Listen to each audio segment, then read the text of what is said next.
Hello, United States of Us fans. We're back again. It is the United States of Us, episode 9, and we have a very special guest today here with us, Lis Doggett. And Lis is a purpose and leadership coach. She is a speaker, and she is also beginning her brand new podcast in July of this year called Everybody Gets to Go. Lis has more than 20 years of experience in career development, Mhm. leadership, and coaching, and she helps ambitious people align who they are with what they do so that they can create meaningful work and lives they genuinely enjoy. I'm so glad you're here today, Lis. You and I know each Yeah. other from the coaching container that we are currently in together. Yes. And we get to be buddies. And I'm so grateful for Yes. that because I get to connect with you almost daily, if Yeah. not daily. Yeah. And you have been a joy in my life. And I just want to say I'm very grateful for that and thankful for that. And so glad that you're here with us today. Well, So, thank you. without further ado, we're going to Yeah. let you take it away. Yeah. So, I'll just jump in and share a little bit more about myself, just personally. So, I'm from the great state of Hawaii. And so I was born and raised there and got to really understand what it means to be in cultural difference when I moved to the South. And There's so that. now there's that. So I live in Charlotte, North Carolina now.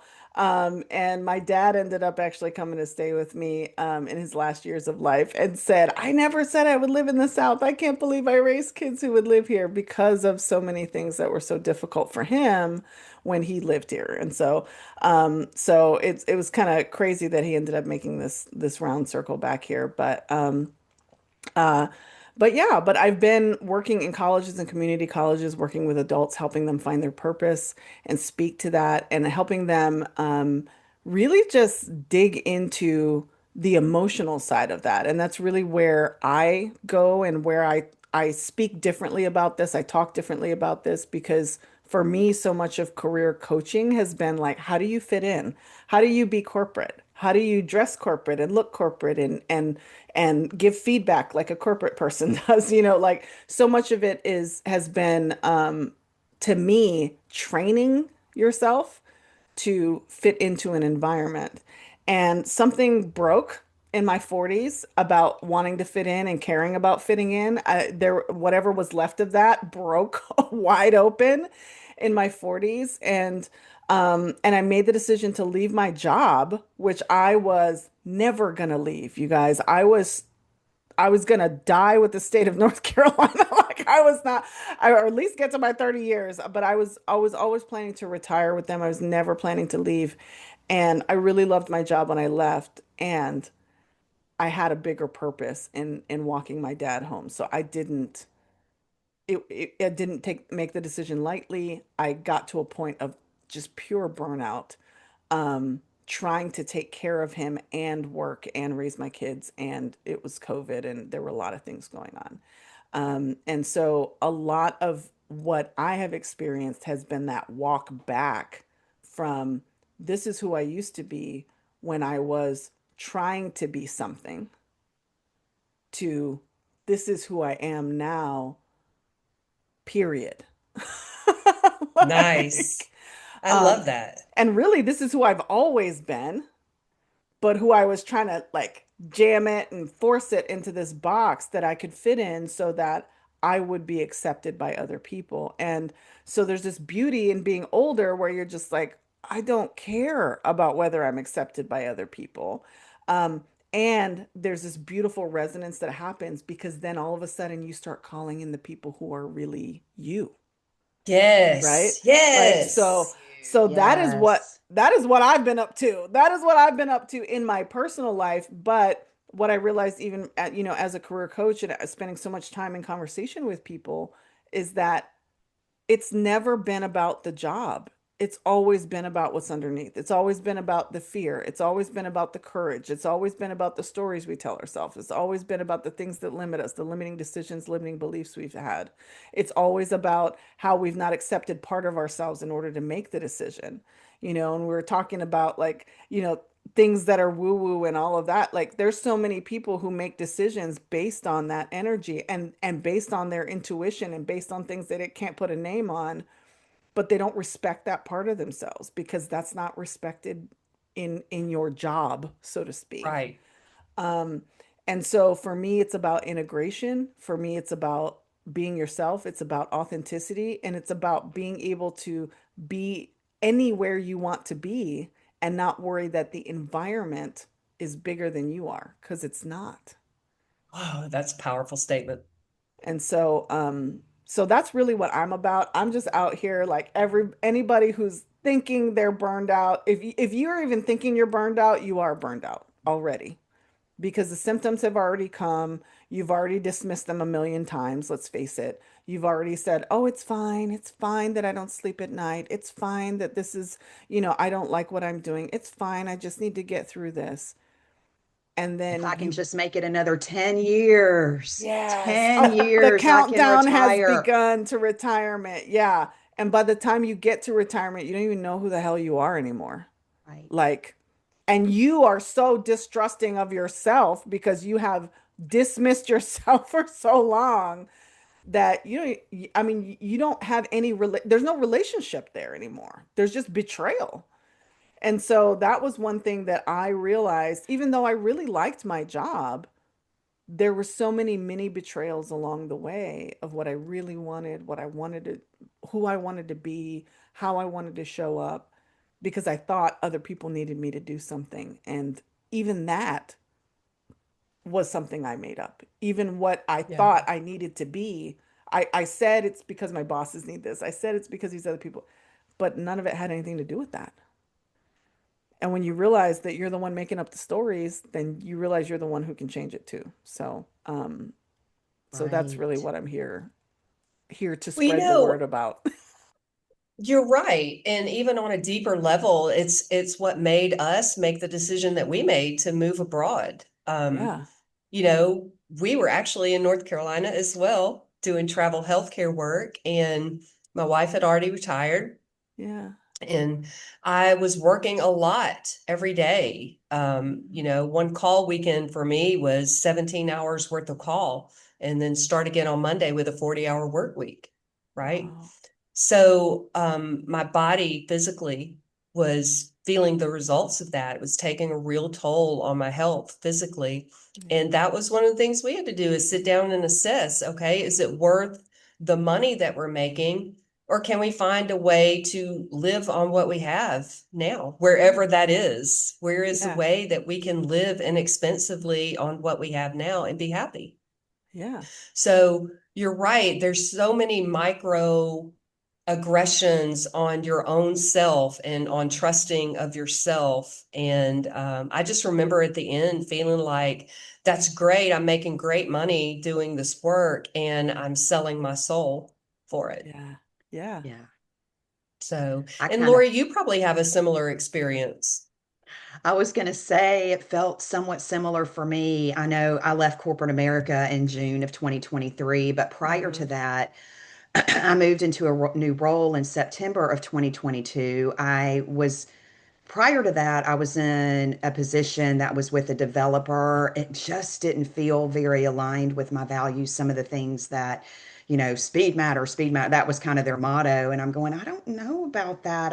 What about the people and what's right? What's the best for everyone? And I was Yeah. kind of feeling that along with just not understanding really at the time that I was just awakening and that I was being called to do something more than just being in corporate America. So I left the developer, I manifested this most amazing job for myself at this bank. I went back into lending. I had four 20-year-olds working for me. It just was beautiful. It was interesting, though, the dynamic with my boss, because I had had that dynamic with previous bosses many times. And I'm going, I feel like I'm in this weird loop. And I was. And I Wow. yeah. absolutely was. And I mean, I had my first QHHT session in February of 23. I think I might have mentioned that to you, Liz. And it came out in that session that I was a healer in a past life and I was supposed to be doing the work. And I'm going, wait a minute. I'm in corporate America and making more money than I've ever made. And oh my God, I'm so scared. What am I going to do? And Yeah. about 4 months later, I quit.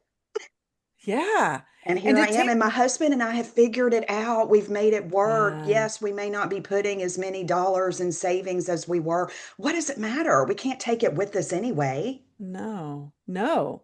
And and when you realize that like, you know, we've talked a lot about this, Tammy and I, about like you when you let go of the 8 out of 10 to get to the 10 out of 10. Like I'm in a pretty good situation right now. Like I got a pretty good job. I feel pretty good about it. Even when I left my job with my when my dad was sick, I loved my job.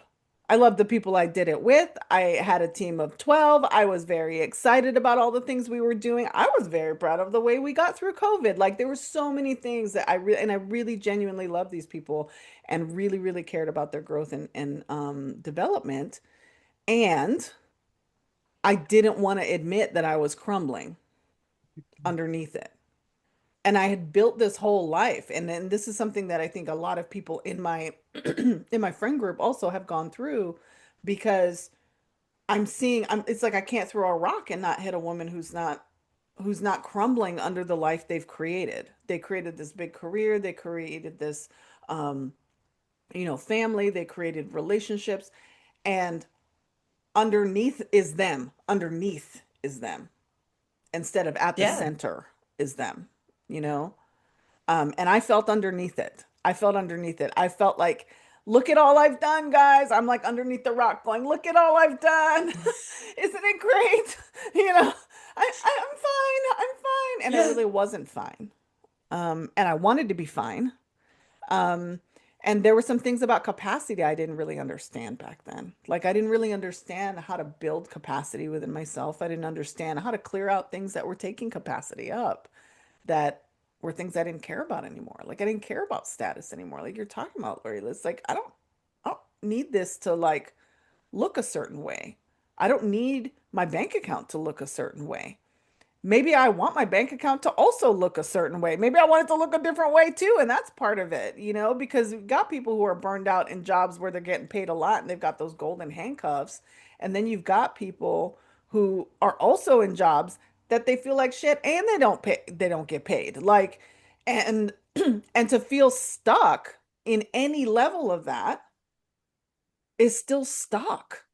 Like when Yeah. you feel like I should be grateful, I am in a good position, and you're like kind of gaslighting yourself out of trusting your instincts. And I didn't realize I was doing that when that was happening. I just was telling myself, I'm doing fine. Everything's going great. Look at everything I've done. And I just kept saying, look at everything I've done as a way to say it's okay that I'm crumbling because I, something good came of it. And it's like, well, I had to, in that case, let go of what was probably a 6 out of 10, um, to say I'm going to leap into the unknown and trust myself to build a 10 out of 10 as I go. That's what I'm hearing in your story, Lori. Like, it's like I just had to take the leap and trust. I did. I took a leap of faith and I ended up having to pause for a couple of years because I had so much healing to work on within Yeah. myself because the world moves so fast and wants us just to chase so many different things to validate who we are when that's not who we are. They're just things. They're just, really what I'm discovering about the world is what comes back to me is what I put out. And Yeah. so putting out the love and putting out, the good intentions and being present. I see so much that's for me. Even if it's something that feels uncomfortable in the moment, there's still a lesson there. And instead of just reacting, I can kind of pause because I'm in that space now to where I allow myself to do that instead of just thinking, oh, I've got to go to the next thing. And I just need to push that aside and bully my way through and fight, fight, fight, fight. When I don't have to do Yeah. that. Yeah. I don't have to do that. Yeah. But it took work to get here. So Yeah, much it did. forgiveness and Hmm. I mean, all the programming that we receive from the moment we're born, every day we're Yes. bombarded with information. And if you don't consciously say, no, I don't want that, like I can be on Facebook and if I read something, I'm like, ah, whatever, you know. But if I'm giving my energy to it, it starts showing up more. And I'm like, no, no, X. And I start Xing off that and it goes away. It's like the algorithm. Yes. Yeah, And so my Like the exactly. life algorithm is algorithm. beautiful. Yeah. It's positive. It's about community and unity and love and kindness. Yeah. And those are the messages that I want in my life. Yeah. Yeah. Well, Well, and I it's just think about that too. And I had so many regret. The biggest regrets that I have of my years in corporate America was that feeling of like when my baby was sick, when my daughter would get sick, I felt such immense pressure around wanting to be there to care for her and nurture her and going to work yeah. because I like it was a struggle and honestly there are times I just made the wrong choice. I went to work and I had to find a sitter for her and if I could go back and do things differently, that's the one thing that I would do differently. I would never ever miss the opportunity to spend time and care for my daughter over working a corporate job where Hmm. nobody's going to appreciate you anyway. I Yeah. mean, there's nothing. I was so afraid that I would lose that job or, I wouldn't have that, what I consider to be financial security. Hmm. And the bottom line is none of it is secure anyway. None Yeah. of it is. Yeah. And Yeah. everyone's replaceable. Yes. Everybody, I mean, you don't think Every you are? single Yeah, you day. are. You are until everybody. you say, I'm gonna quit and I'm gonna leave a 1 month's notice. And they say, yeah, no thanks. We'll just pay you. Get out.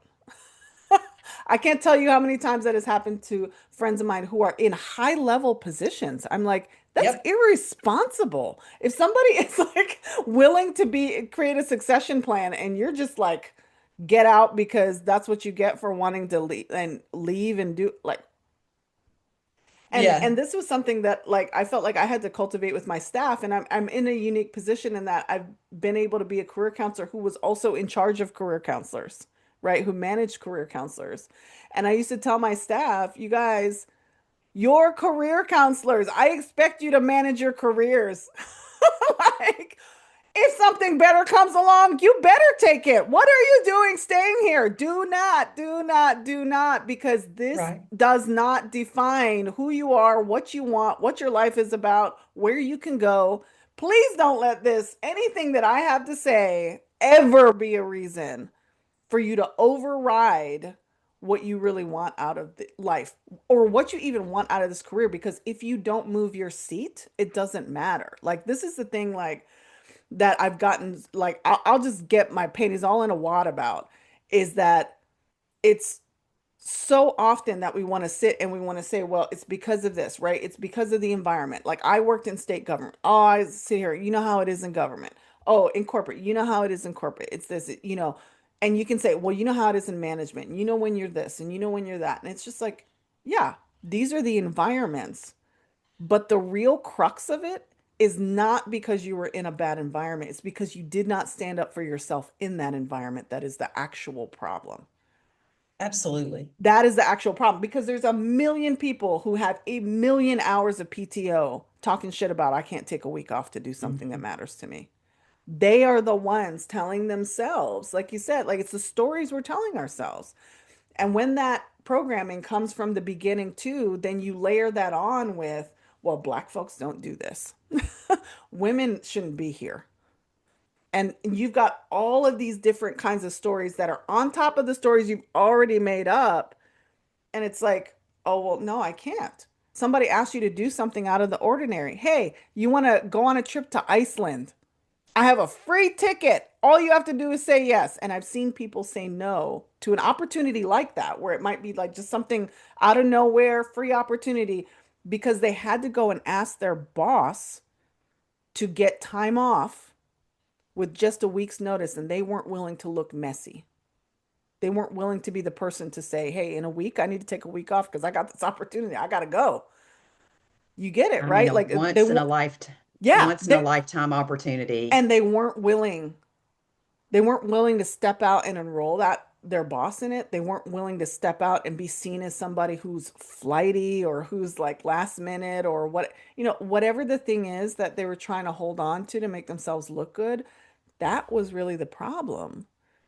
And that was one thing that I realized even working with people early in their careers, like people who are coming like straight out of like in a 4-year school. When I worked at University of North Carolina, and working at a 4-year school, like these kids are like 20 trying to make these decisions, 20, 21, 22, and they don't have any idea what they're made of yet.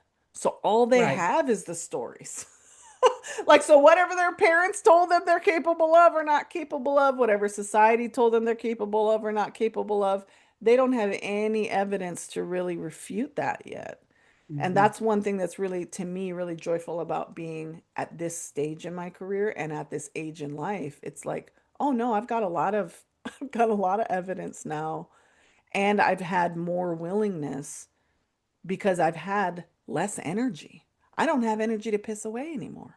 Right. I can't write checks my ass can't cash anymore because I don't have any more cash in the energy bank. You know what I mean? Like I can't keep working 12-hour days. I can't. Like cannot. Not Right. possible. And so thank goodness it's not, because it makes me question now what it is. Sorry about that. That's me. Um, Makes me question what I'm doing with that time, because I can't pretend anymore. I can't do all-nighters anymore. Um, so And it's really and Liz, beautiful. I love you brought that up about energy because we are giving just so much, what we call time during the day. We all have the same 24 hours and how we spend Yeah. those, but we also have just, our energy that we have allotted to us for the day. And how are we going to siphon that out? Are we going to sit and Yeah. scroll all day? Are we going to put positivity out in the world? Are we going to love our family and our people? Are we going to be sitting in judgment? Or, I mean, how are we going, what are we going to be putting out that's going to come back to us? Because it all comes back. Yeah. And like, and the amount of that, the amount of energy that we can put up when it's kind of like it's like our monetary budget, like if we're sitting here and we have subscriptions we're not using, we have money we're just Yeah. throwing away every It's a month, this leak. money's going toward nothing. It's a leak, yeah, and it's a leak in the bucket. And at a certain point you just get a lot more um what the word is something like intentional. I'm looking for a word that's stronger than intentional. Conscious. Um, Conscious, yeah. You get a lot more conscious about where it's all going because you don't have it to piss away anymore. You don't have more time Exactly. than ideas. When you're a kid, you like sit in a parking lot and do nothing. But when I think about that, I'm like, man, if I could figure out how to get all my friends in a parking lot to sit and just talk and relate and hang out again, I mean, that's what I'm trying to do again. Because even back then I had good instincts. I just, you Yeah. know, but I had so much of that time to Yeah. to put toward that. And it's such a gift to be able to be more intentional with that. And it's an And I know, Absolutely. invitation. I invite everybody who's listening to this, like if you clicked on this and this is your podcast for the day, like guess what? Like this is your invitation to really pay attention to where the energy is going. And choose and Yeah. consciously choose. Yeah.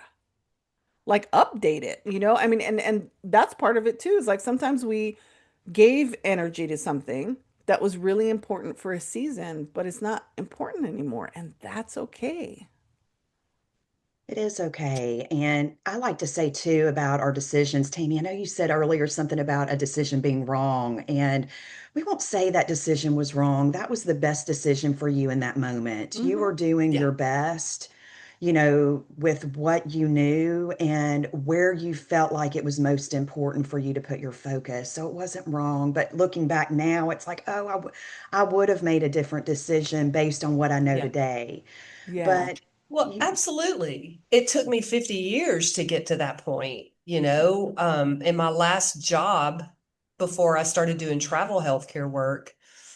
I understood the value of doing exactly what you were talking about, Liz, with asking for time off. I didn't ask for time off. I just sent an email and said, I'll be off work these days, Yeah.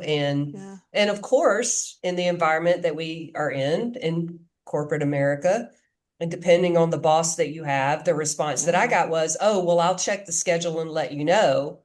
So my response became, "Oh, I'm sorry. We aren't understanding each other. I wasn't asking you for permission. I was letting you know that these are the days I won't be here, that I'll be Hmm. using my PTO."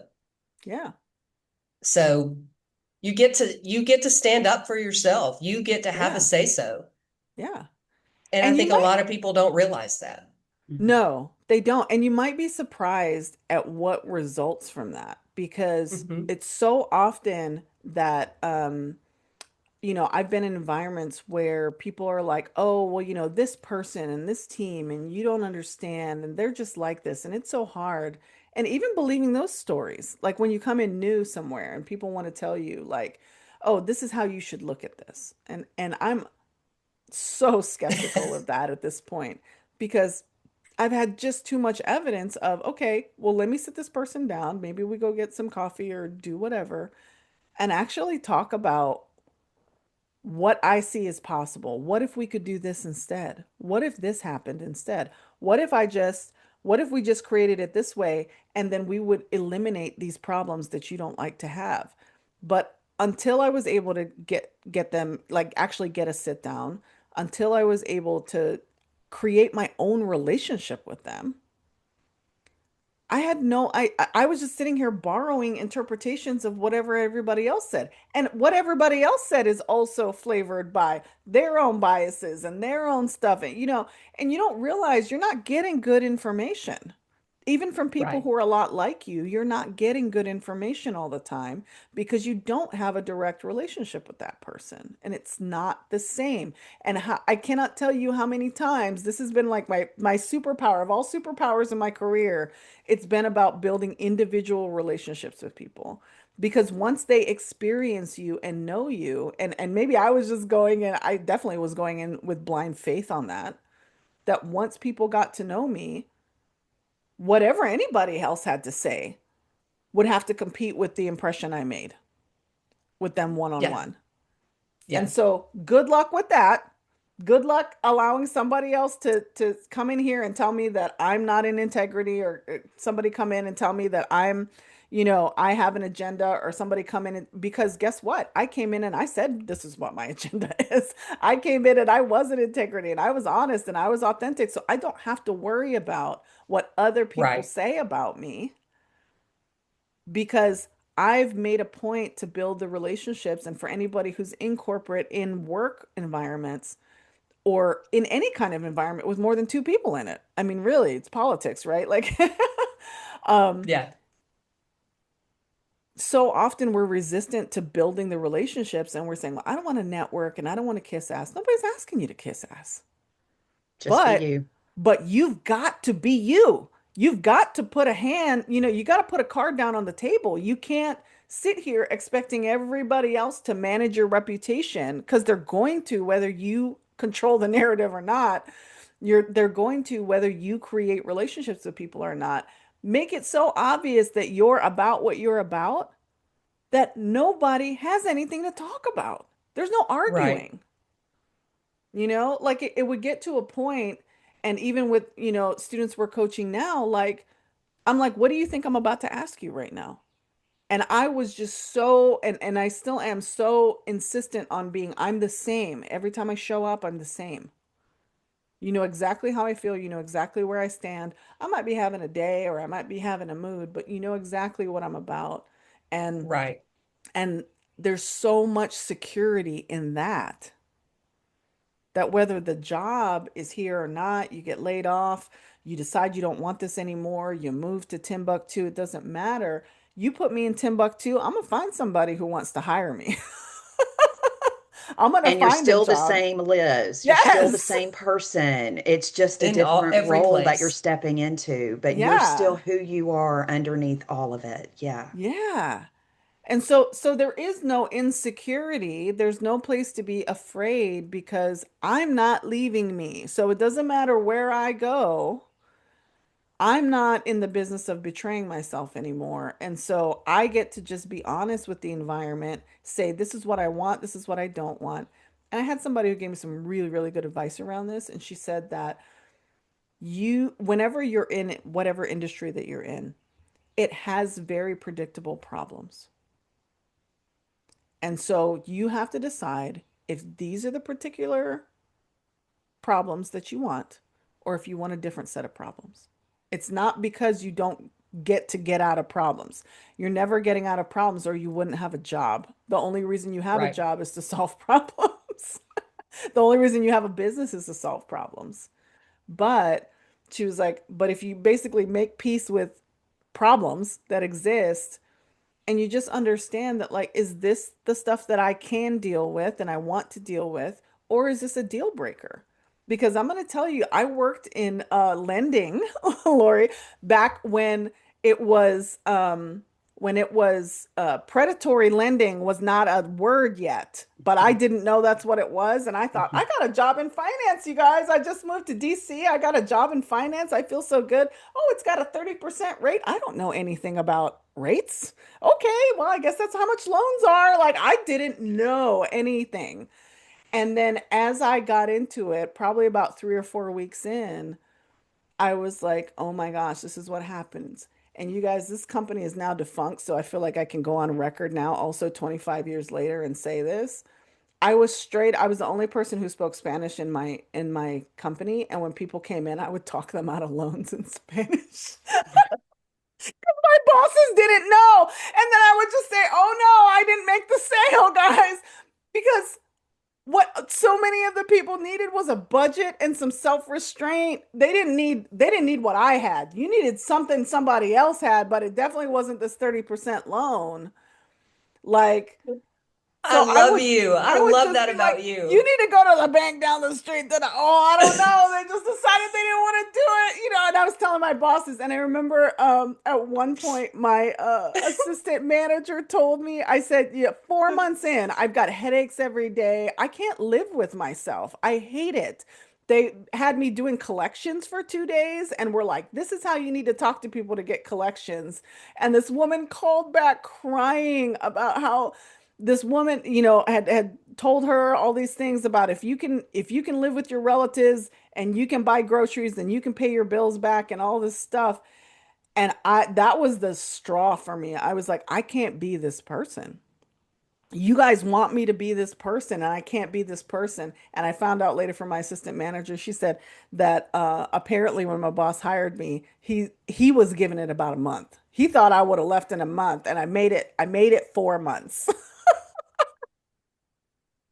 But she was That's like, I thought awesome. you were going to quit a long time ago. And I was like, well, you read the I situation tried. right. I'll see you guys later. I don't know why you guys are hiring people you think are going to quit in a month, but okay.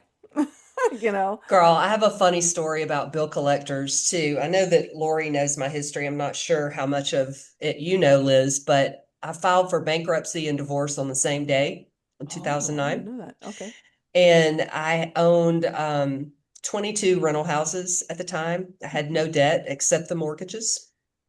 And of course, I have bill collectors calling me all the time. Yeah. And so finally, I would just answer the phone. And if they would be aggressive, I would just have to say, look, I make a note of every bill that I owe every month. And all of that goes into a hat. And I just draw out ever how much gets paid. And if you aren't nice to me, you're not going in the hat at all.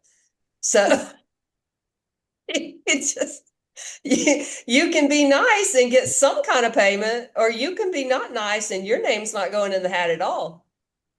Hey, you know, I mean, what and did I you, have to lose? I was yeah, a week away from living out of my car with my kid. yeah, yeah. You think that what you have to say is the biggest problem I have this week? It is not. It is Not, not. it's You're so not. yeah. Well, and the crazy thing for me is that, money isn't even real. It's just numbers that are in a computer and this paper that we pass back and forth between ourselves that we give power to. And I am just really looking forward to the Yeah. day when things really change. Yeah. And it no longer is our priority because again, we can't take it with us. What we take with Mm-hmm. us is the love in our heart and the relationships that we have with people and the good that we put in the world. Mm-hmm. And it's just, Liz, it's so great that you are helping people with your platform to get underneath that and to help them find their way back to that. Yeah. So, Well, yeah, and so much of that too is really about it's just like you're saying, it's like we get to get underneath this so that we can clear it so that what you have going actually has a fighting chance. Because Right. a lot of times people feel like it's like I remember being in this uh it was like a training and the trainer was talking about I know sometimes it can feel like you're just a really small cog in a really big machine. And I thought I was going to start crying when he said that because that was exactly how I felt. And I felt like I was getting pinched by those gears, like those bigger gears, like who I wanted to be, the ideas that I had, where I even wanted to work within the system. I couldn't figure out how to get from here, this department to that department. I couldn't figure out how to um, build those relationships. And this was like my first job that I had out of grad school. I didn't know how to manage it. And my boss and I did not get along, you know? And so when I don't get along with my manager and I don't know how to navigate this, I'm like, you're the one person I know that has any kind of like, it's like you're at higher ground and you can see the bigger picture. You're the Right. only person I know who has a bigger picture and you don't like me. What am I going to do? You yeah, know? Yeah. And when it happened right after grad school too, I was like, did I just spend 2 years in grad school and survive in grad school, mind you, to be in this job and this is it? Is I'm yeah. just a small cog in a big wheel. And at the time, because if I'm honest, so much of my self-worth came from my job.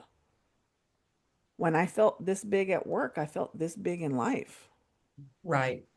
And that was the part. Like I didn't realize of what was going on.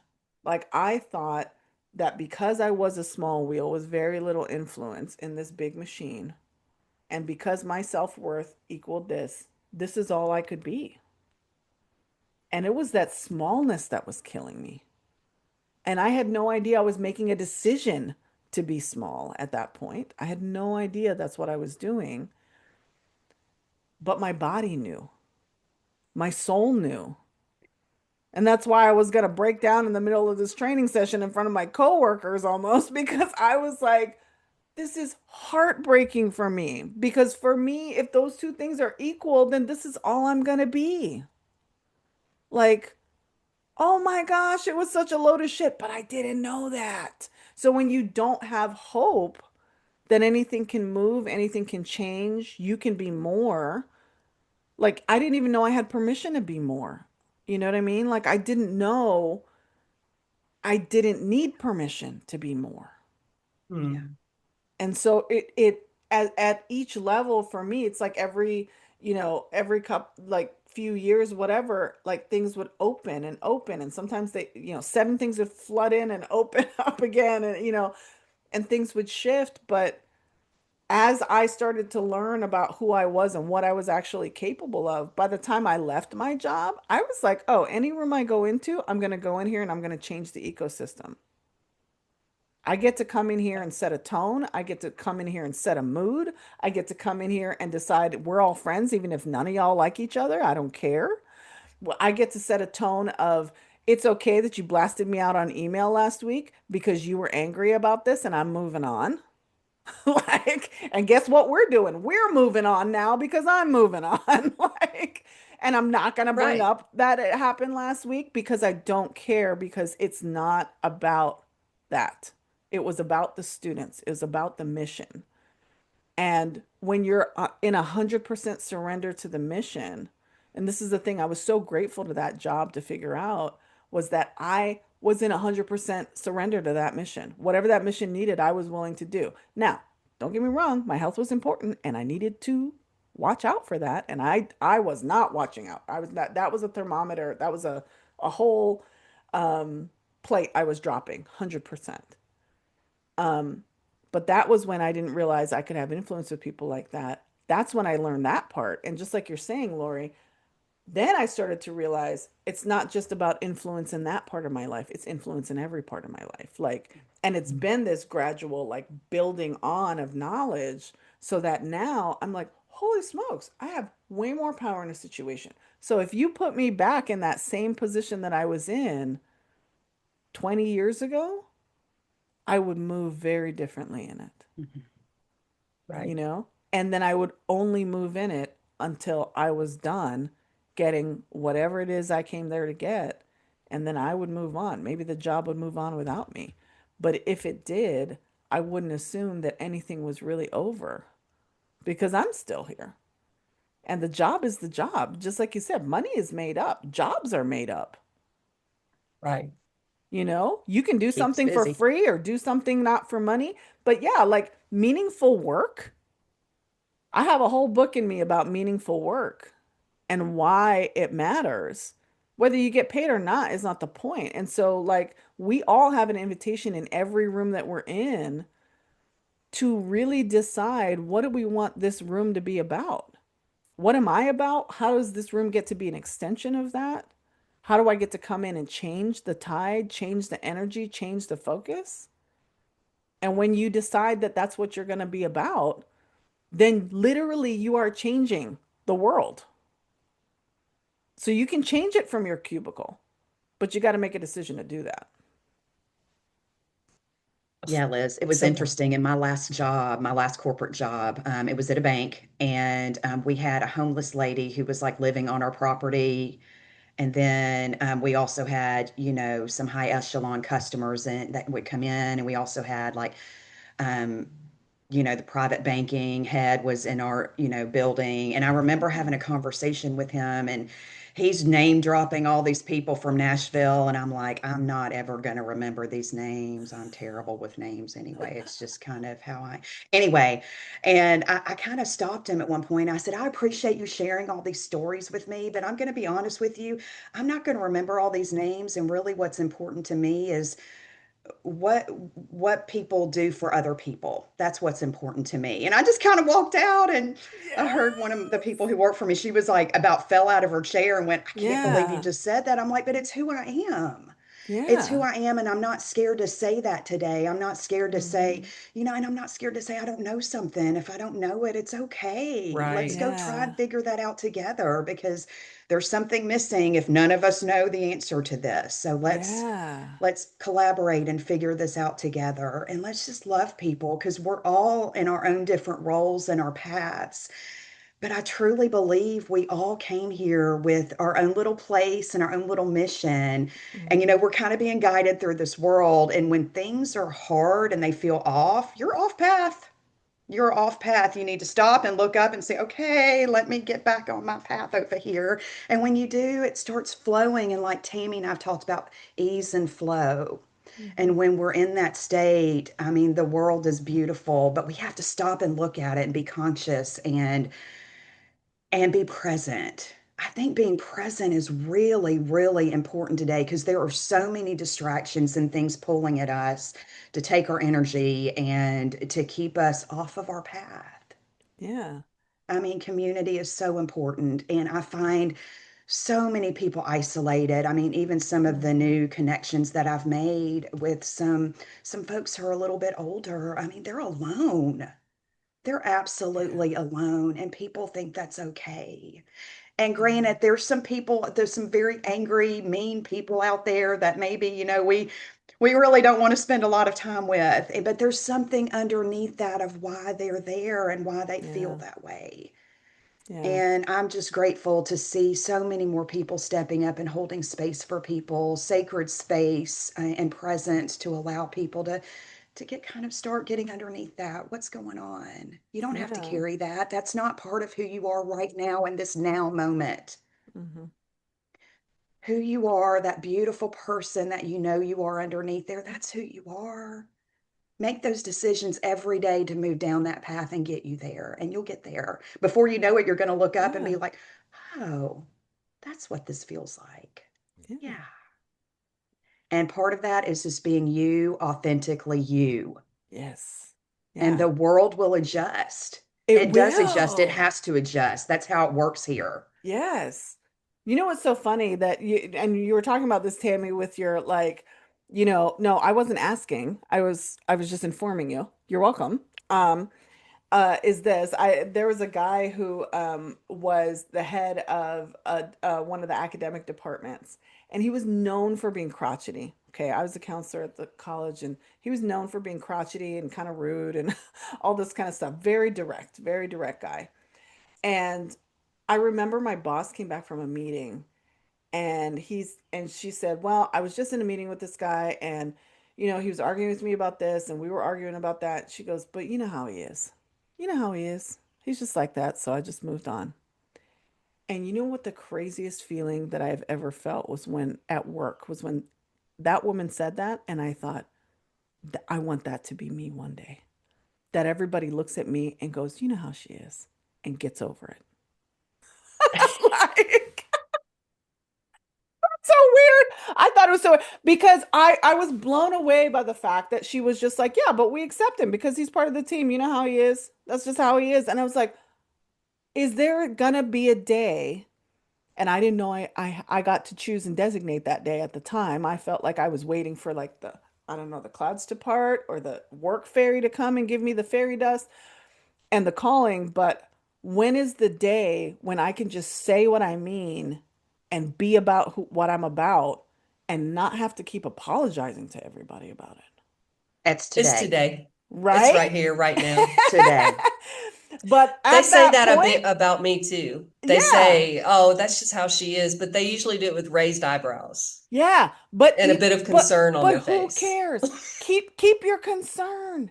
Great. Be Right, concerned. Keep me on your prayer list. No right. problem. Keep me on your list. Keep worrying I'm about good me with if it. that feels good. I'm not scared, Exactly. even if you are. Exactly.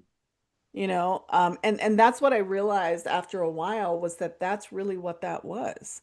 Is that when people aren't able to see underneath, like you're talking about, Lori, like I was the queen of like, who's angry in the office? And they would be like, we're gonna call Liz. I'm like, I don't even work in this department. They're like, yeah, but you deal with the angry people really well. So can you just go talk to this person or talk to these parents or talk to and I'm like, okay. And the only real difference was that I didn't take their anger personally. And I was able to see, like you said, underneath that is something else. And I've always had a really strong ability. Thank you to my dad, may he rest in peace. That dude had a massive temper. And so when I talk to people, I don't really see that. That doesn't bother me that much. He'd get mad about like, somebody picked up this pen and put it in the wrong place. What is that about? This is bullshit. Like my dad, I mean, my dad would, I don't really, you don't get mad about that.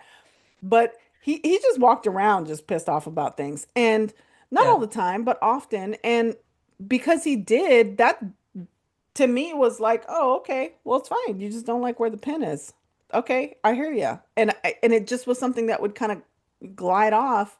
And it's worked out for me in customer service to be that person. Observe, don't absorb. That's Liz is the master. oh, Nice. I love that. And you are Yeah. helping others learn their way to that as well, aren't you? Yeah, That's great. yeah. So that, Nice. yeah, because whatever's going on with them really doesn't have anything to do with you, and it never has. Like, especially when somebody doesn't know you, somebody's never met you. It's like I always tell people, I'm like, if somebody's mad at me and they just met me, it's not about me Right. Right. because they don't know me well enough to be mad. We don't have enough of a history. If my friend of 30 years gets mad at me, I might pay more attention to that.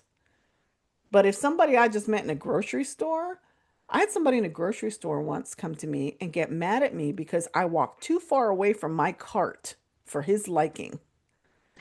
And he was like, "You just left your purse out here. It's a good thing I was out here. It's a good thing I was out here because I was watching your purse." You guys, I've never been like a part of the weirdest scenario. This is the weirdest scenario that somebody's yelling at me about my purse being vulnerable because I walked all the way to the, to the cucumbers and it was too far away. And he was like, "Whose purse is this? I can't believe you just left it here." And he's yelling at me. And then I get into I'm so shocked by this. I'm I'm just speechless. He kind of moves on. I catch him in another part of the grocery store and he goes, "And it was just crazy that you had your purse out there. You're just really lucky I was there." I mean, he's still in that space. Wow. Nice. Oh, okay. I didn't have, I was so not ready. I had no idea what to say to this man. He's like 20 years older than me, complete stranger, like yelling at me. He's so angry about this. About you can't just leave your stuff out here. This is somebody could come and get this. This is what happens. This is what happens when you do this. And I'm like, "Who are you talking to?" Because it's not me. Yeah. I don't It's know. like, what have you lost? What happened to Yes. you? Right. What Because are you afraid something of? that you equate taking this chance or not being vigilant or not paying attention to a small detail or leaving something, like what did you leave or not pay Right. attention to and then something really bad happened because something happened. Yeah, And this clearly. is this is not about a stranger at the grocery store. There's no stinking way this is about me. Um, so yeah, so that was one of the weirdest, like, did you say absorb? What don't absorb? Observe, Observe, observe, don't absorb. don't And absorb. yeah, as an empath, I mean, I had to really find my way there. There was a Yeah. while, I mean, during that 2 year stint where I was just kind of sitting and pausing and working on, allowing things to come up and heal. It was very difficult Mhm. for me to go out into environments with a lot of people because I felt everything. Yes. And Yeah. prior to that, I had been on some various medications. Alcohol had been in my life, Hmm. no longer as of summer of 2022. Oh, But once I beautiful. stopped self-medicating in that way, I could start feeling all of the energy, and it was very Hmm. overwhelming. Yeah. And it took a long time for me to work through, find my way to having a balanced nervous system Hmm. and being able to go out in those environments. And there's still times I'll walk in somewhere, it might be a restaurant or somewhere, and as soon as I walk in, I can feel it. It's not for me. I will turn around and walk out. I Yeah. absolutely will. And Yeah. unapologetically, I don't even care. Yeah. Well, isn't that beautiful though that you just go, "Nope, this isn't for me," and you Mhm. just, "No thanks." Yeah. Lori out. A Lori out. Yeah. Like, Absolutely. yeah, Peace. I'm just not interested. Yeah. Yeah. Well, ladies, we are approaching the top of the hour, so it is our time to depart. This hour has flown by like I don't even know where it's So gone. fast. So, Liz, you are amazing. Thank you so much for joining us today, and we hope to invite you back again sometime if you're Yes. open to that. Yeah, of course. And This was awesome. as usual, Lori, my co-host, my amazing friend, I love you so much. Liz, I love Love you you. too. I And love you to all too. of our viewers, thank you so much for watching again, and we will see you guys next episode. All Much right. love. Bye. Bye. Are you making fun of me, honey?